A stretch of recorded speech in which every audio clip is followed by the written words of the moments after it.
Computer के आविष्कार से लेकर अब तक दुनिया काफी बदल चुकी है और काम करने का तरीका भी आजकल हमारा सारा काम कंप्यूटर से ही किया जाता है।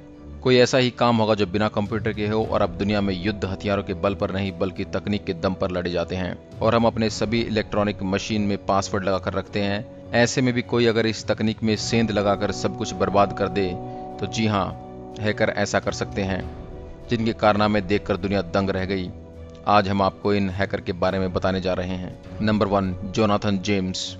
जोनाथन जेम्स को इंटरनेट की दुनिया का कामरेड भी कहते हैं। वह आज भले ही दुनिया में नहीं है, पर महज 15 साल की उम्र में उसके कारनामे ने उसे सबसे बड़े हैकर का खिताब दिलवा दिया था। इस छोटी उम्र में ही उसने अमेरिकी सरकार को नेस्तो नाबूद कर देने की शक्ति हासिल कर ली थी। जोनाथ के पास अमेरिकी सरकार के लगभग सभी डेटाबेसों तक पहुंच थी, यहाँ तक कि रक्षा विभाग और नासा के नेटवर्क भी उसके पहुंच से बाहर नहीं थे। जेम्स ने नासा के नेटवर्क से अंतरिक्ष स्टेशन संचालन की पूरी जानकारी निकाल ली, जिसकी वैल्यू $17 लाख के बराबर थी। मजबूत होकर नासा को अपना नेटवर्क पूरे 3 सप्ताह तक बंद करना पड़ा। बाद में 2007 में जोनाथन को पुलिस ने पकड़ लिया और तमाम आरोप लगाए। जेम्स ने सारे आरोपों को नकार दिया और 2008 में आत्महत्या कर ली। केविन मिटनिक की कंप्यूटर हैक बनने की कहानी बेहद दिलचस्प है। केविन को अमेरिका के इतिहास का मोस्ट वांटेड साइबर क्रिमिनल बताया गया है। केविन की जिंदगी पर 2 हॉलीवुड मूवी भी बन चुकी हैं। 3 साल जेल में गुजारने के बाद उसे 3 साल की निगरानी में रिलीज किया गया, पर 2.5 साल के लिए फिर जेल भेज दिया गया क्योंकि उसने अमेरिका के नेशनल सिक्योरिटी अलर्ट प्रोग्राम में सेंध लगाने के साथ ही कॉर्पोरेट सीक्रेट्स भी चुराए थे। मिकनिक ने 5 साल जेल में बिताने के बाद खुद को बदल लिया और बाद में वो कंसल्टेंट बन गया। साथ ही लोगों को कंप्यूटर सिक्योरिटी पर टिप्स देने लगा। फिलहाल मैकेनिक साइबर सिक्योरिटी की दिशा में काम करने वाली खुद की कंपनी चला रहा है। नंबर 3, अल्बर्ट गोंजालेज के पास अमेरिका की आधी आबादी के क्रेडिट कार्ड के डिटेल्स थे। 17 करोड़ लोगों के क्रेडिट कार्ड की डिटेल्स बेचकर अल्बर्ट गोंजालेज ने करोड़ों कमाए। उसने सोडोक्यूस नाम से ग्रुप भी बनाया था, जिसने फर्जी पासपोर्ट, फर्जी हेल्थ इंश्योरेंस कार्ड और फर्जी जन्म प्रमाण पत्र बेचकर खूब कमाई की। एल्बर्ट गोंजालेज को पकड़े जाने के बाद 20 साल की 2 सजाएं सुनाई गई, जो साथ साथ चल रही हैं। नंबर 4, केविन पॉल्सन को डार्क दांते के नाम से भी जाना जाता है। उसने एक रेडियो स्टेशन का सिस्टम हैक कर लिया और एक शो जीत लिया। इस दौरान उसने 15 मिनट तक सभी फोन लाइनों पर कब्जा जमाए रखा। शो को जीतने के एवज में पोर्श कार का मालिक बनने के बाद उस पर FBI की नजर आई। बाद में उसने FBI पर ही हमला बोल दिया और FBI के पूरे सिस्टम को हैक कर लिया। यही नहीं, केविन पॉल्सन ने एक सुपरमार्केट के पूरे सिस्टम को हैक कर लिया। इसके लिए उसे 51 माह की सजा सुनाई गई। सजा काटने के बाद केविन पॉल्सन ने पत्रकारिता की राह पकड़ी और मौजूदा समय में वायर्ड न्यूज का वरिष्ठ संपादक है। केविन पॉल्सन के बाद में अमेरिकी पुलिस की मदद की और सोशल नेटवर्किंग वेबसाइट माइस्पेस पर सक्रिय 744 यौन अपराधियों की पहचान में अहम भूमिका निभाई। गैरी मैकिनॉन इंटरनेट की दुनिया में सेलों के नाम से चर्चित हुआ।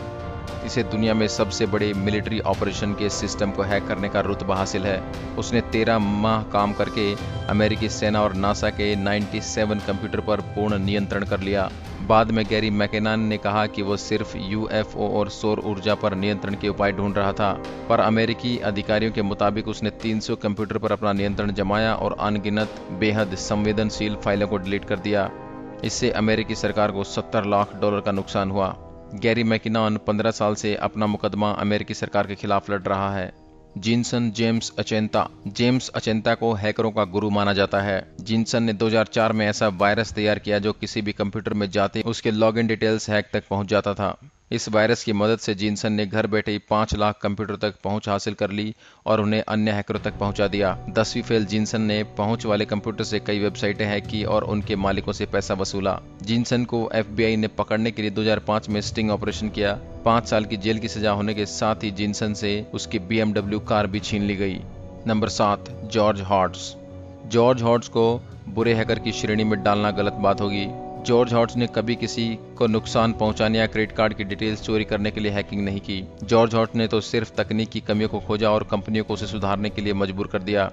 खास तौर पर एप्पल जैसी कंपनी को जॉर्ज हॉर्ट्स ने आईफोन के सभी मॉडलों का तोड़ निकाला और उन्हें अपने ब्लॉग पर छाप दिया। जॉर्ज हॉर्ट्स ने आईफोन, आईपैड के साथ ही आईपैड की कमियां सार्वजनिक की। बाद में एप्पल ने जॉर्ज हॉर्ट्स को कोर्ट में घसीटा, पर कोर्ट के बाहर ही मामले को सुलझा लिया गया। जॉर्ज हॉर्ट्स को तकनीकी का भेदिया कहें तो गलत नहीं होगा। एड्रियन लामो का बचपन अभाव में बीता और किशोरावस्था में भी। उसे होमलेस हैकर भी कहा जाता है। एड्रियन लामो ने न्यूयॉर्क टाइम्स और माइक्रोसॉफ्ट जैसी कंपनियों के सिक्योरिटी सिस्टम में सेंध लगाई। गरीबी में जीने वाला एड्रियन लामो पब्लिक इंटरनेट कनेक्शन से ही काम चला लेता था और किसी कॉफी शॉप में बैठकर बड़ी बड़ी कंपनियों के सुरक्षा बंदोबस्त की धज्जियां उड़ा देता था और उन्हें सचेत करता रहता था। किसी भी कंपनी ने उसको सराहने के अलावा कोई मदद नहीं दी, इसलिए वो अपराधी माना गया। अमेरिकी कोर्ट ने उसे $65,000 के जुर्माने के साथ ही 6 माह हाउस अरेस्ट में रखा। साथ ही 2 साल उसे प्रोबेशन पीरियड में भी रखा। एड्रियन लामो ने बाद में पत्रकारिता का पेशा अपना लिया और साथ ही हैकिंग को लेकर लोगों को टिप्स भी दिए। Number 9, Robert टपन Morris. Robert टपन Morris America के नेशनल कंप्यूटर सिक्योरिटी सेंटर के मुख्य विज्ञानी रहे। रॉबर्ट मॉरिस का बेटा है। उसने सबसे पहले कंप्यूटर वायरस की खोज की और कंप्यूटर फ्रॉड केस में सजा पाने वाला भी पहला व्यक्ति रहा। कॉर्नेल विश्वविद्यालय में पढ़ाई के दौरान मॉरिस ने मॉरिस वायरस की खोज की और उसे कंप्यूटर की दुनिया में उतार दिया। इससे काफ़ी कंपनियों को नुकसान पहुंचा।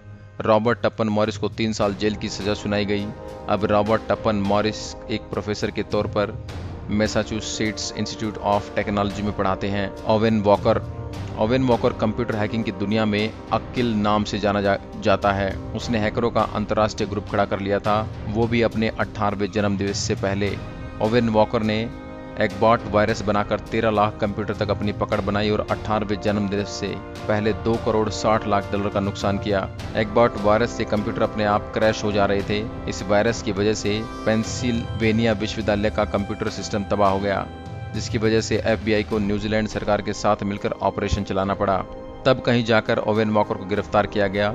अप्रैल 2008 में उसे बिना अपराधी ठहराए कोर्ट ने रिहा कर दिया। कोर्ट का कहना था कि ओवेन वॉकर ने क्राइम को ध्यान में रखकर ऐसा नहीं किया और न ही कोई फायदा उठाया, वो बस मजे के लिए ऐसा कर रहा था। ऐसे में अगर उसे सजा होती है तो उसके भविष्य को बर्बाद करना होगा। मौजूदा समय में ओवेन वॉकर एक ऑस्ट्रेलियन टेलीकम्युनिकेशन कंपनी की सिक्योरिटी इंचार्ज हैं। आशा करता हूँ यह ज्ञानवर्धक वीडियो आपको पसंद आया होगा। ऐसे ही अन्य वीडियोस के लिए आप हमारे चैनल को लाइक करें, शेयर करें एंड सब्सक्राइब करें। धन्यवाद।